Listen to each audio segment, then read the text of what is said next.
Bonjour à chacun, j'espère que vous allez bien. Moi je vais bien, je pense bien à vous, bien fort à vous et je commence à m'ennuyer un petit peu de vous.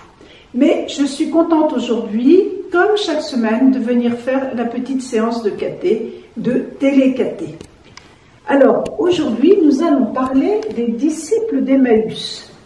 Peut-être certains d'entre vous, vous en avez déjà entendu parler, même certainement, peut-être d'autres non. Voilà l'histoire.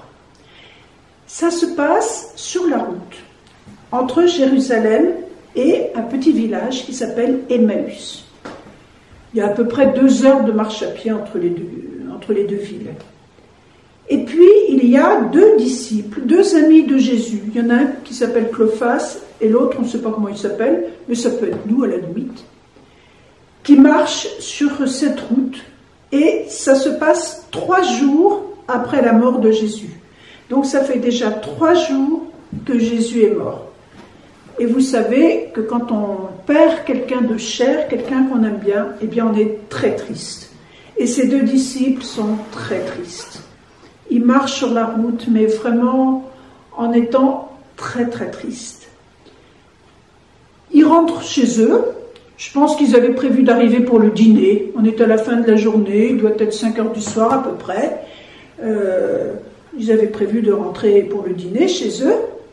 Et puis voilà que quelqu'un vient les rejoindre sur la route. Quelqu'un qu'ils ne reconnaissent pas.